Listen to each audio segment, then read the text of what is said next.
Joined by the 8th captain in Swamp Rapids history, number 59, Josh Atkinson. Congratulations on a heck of a recognition from both your staff and your teammates.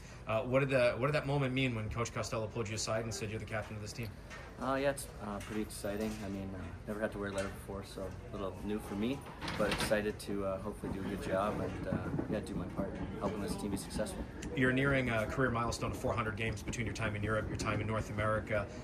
A lot to draw on in that experience to be the captain of this team. So where does your mind go to when you're told that this is your role now?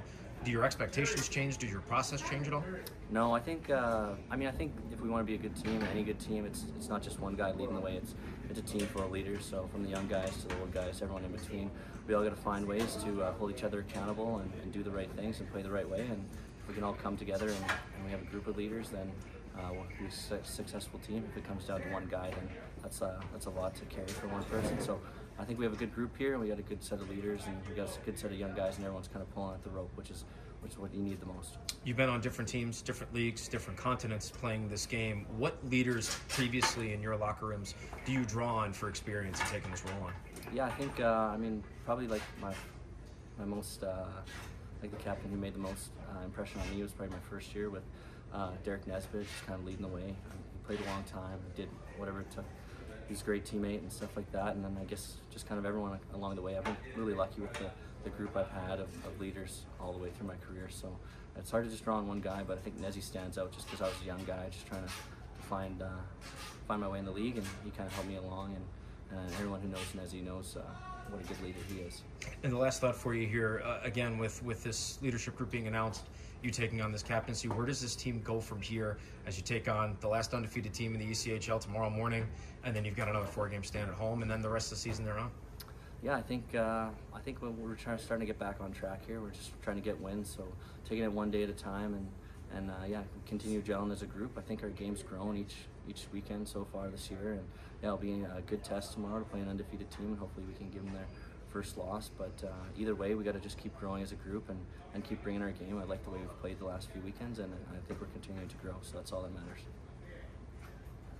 Joined by Swamp Rapids head coach and general manager Chad Costello following the announcement of Josh Atkinson as the 8th captain in Swamp Rapids history. This isn't a decision you make lightly. You get player input, you get staff input, but it ultimately does come down to you. What did it mean to you to make that decision and name Josh Atkinson the captain of the Swamp Rapids?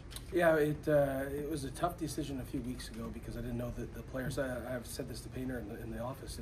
I haven't coached a single player on the team, so it's I wanted to make the right decision. I wanted to take our time with it. I wanted to be organic and natural, and the name started ringing, and then we actually had a players vote, and they agreed with us. So that's great that us, the staff and the players are on the same page with the captain for 25-26 season. You've been a captain before. You have been a championship captain before with Allen, so you know what it's like to be on that end of receiving that recognition. What did it mean to you to actually be the one to bestow that captaincy on someone else? Yeah, it's cool. It's cool. And the thing I like about Atkins is it's not going to change. I think it's super important when you pick leadership that it doesn't change who they are. They stay the same person the whole time. They just happen to do the right things naturally and organically, like I said. So that's him to a T. He does the right things without being told. So it turned out to be an easy pick. But like I said, 2-3 weeks ago when I didn't know these players as well as I do now, it was difficult. I know that you said not much will change, but do expectations at least change on what his role is on this team moving forward? No, he got the C for a reason. He's already doing these things. I think the best way to be a captain is to worry about your own game first, and he does that all the time. He wants to perform.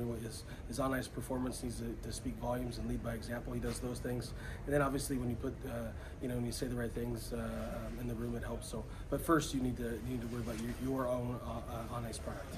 And last thought for you here: now that you have your leadership team officially named, as long as the alternate captains as well, where does this team go from here, starting off tomorrow against the ECHL's last undefeated team in Atlanta? Yeah, I'm excited about the game. I was excited that they won the last game, and I think it's anytime this time of year you can, find another reason to raise the bar. It's a good reason. They're undefeated and on the road, and 10:30 a.m. game. You got to all those weird things that we have to deal with. It's going to be fun to try to have a won after their name with a loss. So we'll give them everything we have, and like I said, a little bit of an awkward schedule, but at the end of the day, we're playing an undefeated team on the road. So having a captain named, I think it's a perfect time for that.